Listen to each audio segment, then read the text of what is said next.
Allah here is describing وَالسَّمَاءِ ذَاتِ الْبُرُوجِ. It's capturing many realities. On the one hand, the security of the skies. And we've learned previously, Jibreel alayhi salam, he comes with a legion of angels. He descends with a legion of angels to deliver Qur'an to Rasulullah sallallahu alayhi wasallam. He's muta'in, he's got a following.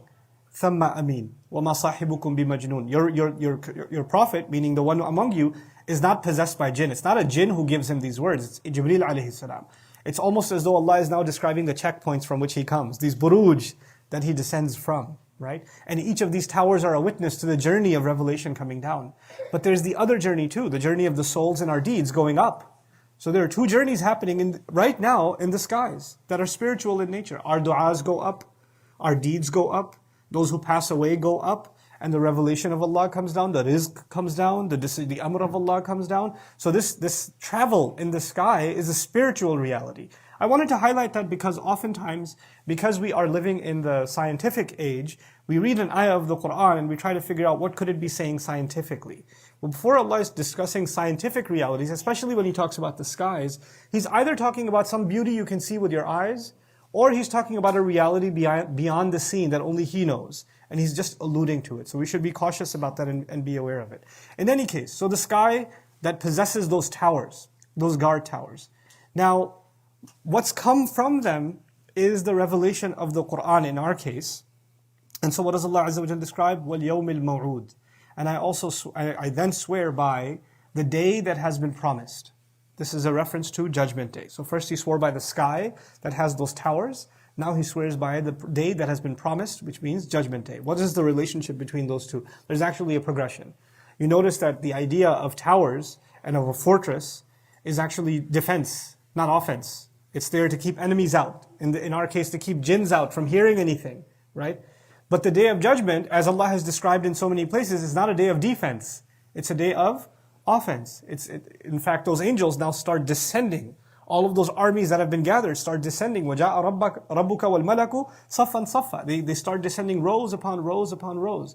In other words, Allah is describing as if right now you see the stars holding their place. Those twinkles you see in the sky up there, those are the buruj Allah Azza wa Jal created, those towers Allah created. But one day they're going to go from defense to offense. And I promise by that day that has been promised and sent down. The other interesting thing here is that, one of the things that gets lost over time with any nation that was given guidance is that they lose their true teachings of who Allah was.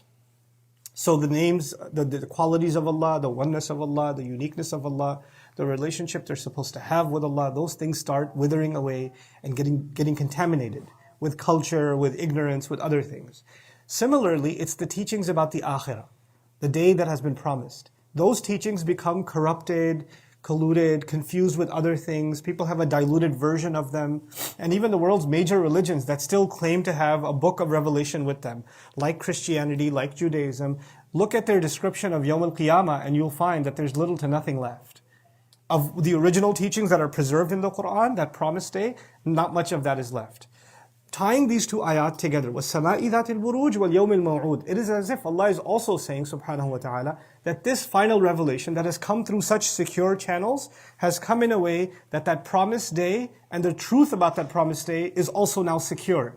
That will never disappear. So long as Qur'an is among us and it has been sent by such secure means, there's no way people are going to forget the promised day and what the truth about that promised day is. And just a subtle thing here, somebody could believe in the last day, like a Christian can believe in the last day, a Jew might even believe in the last day, somebody else might believe in the last day, but it's not just if there is a last day, what exactly is going to happen on that day? How is judgment going to be passed? What is going to be the way by which Allah will decide who succeeds and who fails? Those details are all confused. And now Allah, by calling it Al-Yawm al-Maw'ud, is describing a day that has not only just been promised that it's going to come over and over again, but a day whose details are well known and well defined. And they're clear. So this is وَالْيَوْمِ الْمَوْعُودِ. And then finally, وَشَاهِدٍ وَمَشْهُودٍ. One of the most powerful ayat of the Qur'an. It's two small words, and so much is packed inside them that it's baffling. I'll start with the most obvious. So let's translate it first. He says, I swear by the sky that has towers. He says, I swear by the day that's been promised. And then he says, I swear by the witness and the one that has been witnessed. The witness and the witnessed. So for instance, right now, I'm the witness and you're being witnessed by me. Or you're the witness and I'm being witnessed by you. So we are shahid and mashhud to each other. That's the idea of shahid and mashhud. But if you look at it in the sequence of the ayat, the first thing that comes to mind is that the stars, what's the purpose of a tower? The security guard sits there up there, all the way up on top of those ladders, so he can look out. So he can what? Witness. And the entire scene that he's witnessing is the mashhud, it's what is being witnessed. Currently, the stars themselves are actually a shahid on us.